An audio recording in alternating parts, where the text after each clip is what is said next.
Okay guys, this is Pete on the Beat. This video is the first part of series dedicated to the subject of how to reduce your stress and anxiety. So in this part guys, I'll mostly talk about some habit and lifestyle changes you can do in order to improve those conditions. But before I start, I want to point out that this whole video and the other two parts are mostly inspired by two things. The first one is the fact that for a fairly long period of time I struggled with a lot of anxiety and a lot of massive panic attacks and all of that stuff.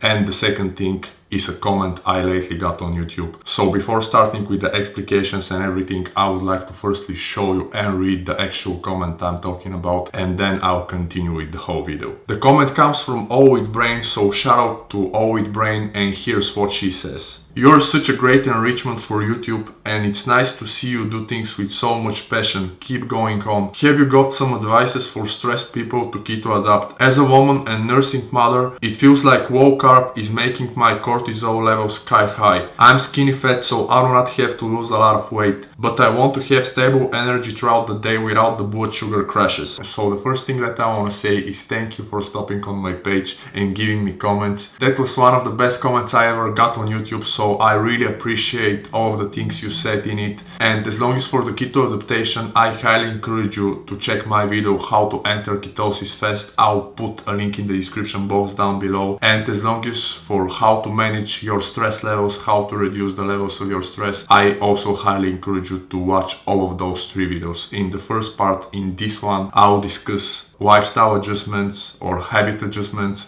In the second part, I'll mostly talk about dietary adjustments, the importance of the proper diet, and in the third part, the last one, I'll talk about proper supplementation. Okay, all of those things helped me drastically reduce the levels of my anxiety, and typically I'm very anxious type of a guy, if I can put it like this. So with all of that being said guys, I will start with the first thing that I want to discuss in this part, and that is the actual way of how stress affects our bodies.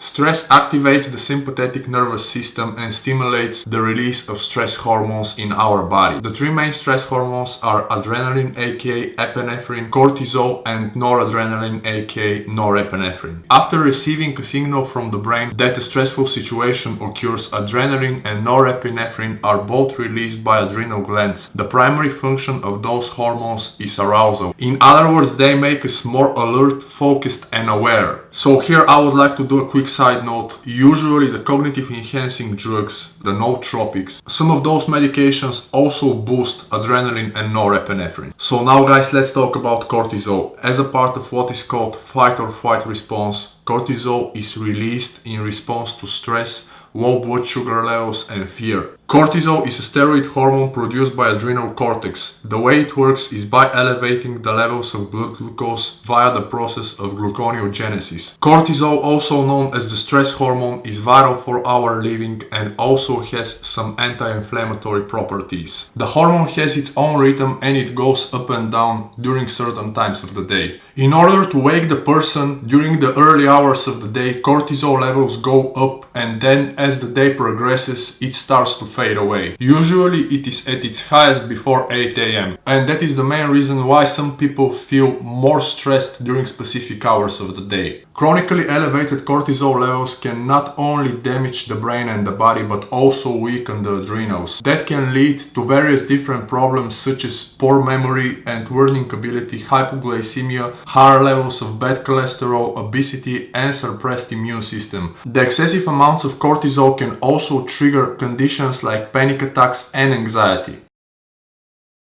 So the first tip that I want to give you when it comes to reducing stress and anxiety guys is to identify the stress factors in your life. Okay, identify your stress factors. One of the best practices, believe it or not, that is one of the best practices you can use to do so, is start writing a stress journal. Every time when you feel stressed, overwhelmed, or even every time when you're experiencing some form of panic attack, use all of those moments and write them down in your stress journal. And here I would like to point out that it's definitely not necessary for you to use a whole notebook as a stress journal. What I typically prefer to do is to use one notebook that is separated on 3 parts. I use the first part to write down all of the things that I'm grateful for, including all of my impressions basically on a specific day. The second part I use to write down all of my goals, and the third part I use to write down all of my negative emotions, including some massive panic attacks. But the cool thing is the fact that because of all of those tips I'm giving you in those 3 videos, in those series I'm talking about, nowadays that barely happens. Like literally those are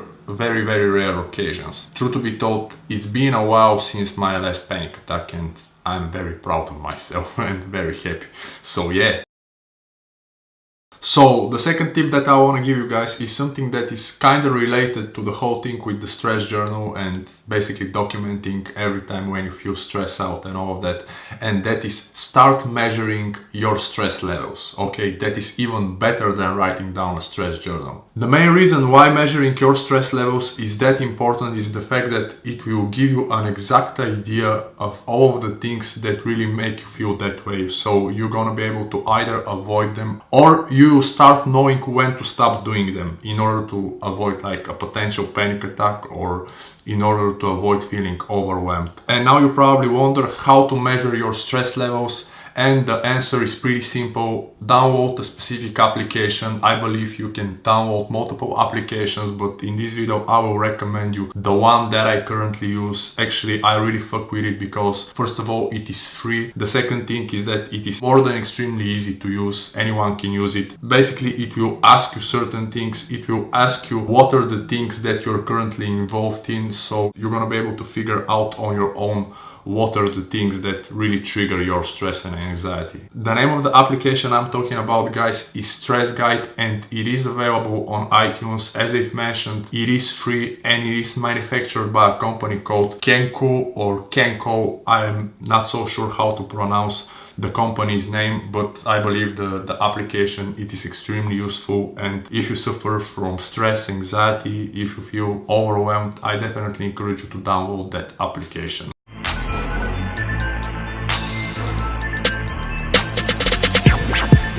So the third tip that I want to give you guys is a combination of 3 things, and those are have fun, meditate, and practice gratitude. Okay, so when it comes to having fun, picking the right thing is essential. You have to understand that the right thing is something that is not related to any form of personal achievement. It is not related to your personal goals, grind, and it is also not related to your daily responsibility. It's something that you really enjoy doing, is something that you like doing, but that is the most important thing. It does not demand, or it does not require any form of high levels of performance from you. Okay, it does not require any high levels of performance. It's something that you do only because you like doing it. Okay, for me that thing can be listening to Star Wars audiobook, it can be riding a BMX cruiser, it can be building Lego blocks. You can also watch some silly movies or whatever. Just make sure it does not require any form of like high levels of performance. That is the best way I can describe it. So the second thing is the meditation. Meditation is also extremely important. Find some time throughout the day in order to meditate. Do it on a day-to-day basis. Or if you're like me, you can also find your own ways of alternative meditation. And what I mean by that is, for me personally, my alternative ways of meditation are practicing on my turntables, scratching on turntables, and of course composing new music, like fucking with beats or whatever. You can use both of those as well, but you can also like play some kind of instrument if you know how to play a musical instrument. That will help you drastically because it will shift the focus of your attention. If you experience panic attacks and all that stuff, then you probably already know that it's all about shifting the focus of the attention. That is something that I learned on my own. Like in the moment you shift the focus of the attention, the panic attack is almost gone, like literally it's gone. You will find that if you apply both of those things, the meditation or some form of alternative meditation that works for you, and having fun on a day-to-day basis here and there, you will find that practicing gratitude actually becomes a lot easier. Just in case you have difficulties to find a way to practice gratitude, you can use that as an additional tip. So the fourth tip that I want to give you guys is something that is very important as well, and that is exercise daily. I cannot stress this enough. Incorporate some form of workout on a day-to-day basis, every single day. You're gonna be amazed of the results. As a person who struggled with a lot of anxiety, who dealt and still deals with some stress on a day-to-day basis, who also struggled with a lot of depression since my whole life, I can tell you that working out is one of the most effective ways to drastically reduce all of them. And in fact, psychological studies provided evidence that the rates of anxiety and depression are a lot lower in active individuals and a lot higher in sedentary ones. Same studies suggest that exercise and other different forms of physical activity can quickly elevate mood and reveal the anxiety in people who experience it. Even though you might not believe it, a simple workout can actually provide up to few hours of relief. Working out also stimulates the production of endorphins, the natural painkillers, and also the natural stress fighters. So the right type of training is something that you really enjoy doing, something that you can do on a day-to-day basis, okay? Other studies suggest that when it comes to treatment of anxiety and depression, exercise can work as effectively as some of the heavy medications specially designed to cure those conditions. The only difference is that exercise can actually provide longer lasting positive effects without any of the side effects. And the last tip that I want to give you guys is something that is probably obvious, at least to most of you, and that is get enough sleep or get enough rest in general. You might not believe it, but there is actually a strong link between your mood and your sleep. While not getting enough sleep can trigger things like stress, anxiety, depression, and irritability, being enough rested contributes to well-being, good mood, more productivity and effectiveness. Research showed that in some countries, including US, people report that their stress increases every time when they are short on sleep. Almost 25% report that when they get below the recommended 8 hours per night, they feel more anxious, stressed and sad. On the other hand, the same research also showed that the people who deal with a lot of anxiety often have difficulties when trying to fall asleep. As a conclusion, guys, all the thing that I really want to make you remember is that being stressed or being anxious can prevent you from falling asleep and getting enough high quality sleep. On the other hand, being sleep deprived makes you more stressed, anxious and agitated. Many people call this the sleep stress cycle, okay, the sleep stress cycle. So in order to avoid being in that cycle, I will give you a few basic tips you can use in order to drastically improve the quality of your sleep. So here they are. Make your sleep a priority. Develop a sleep hygiene. Sleep in a room with cool temperature. Make the room as dark as possible. Use earplugs and sleeping mask. Use F-Works on all of your screens.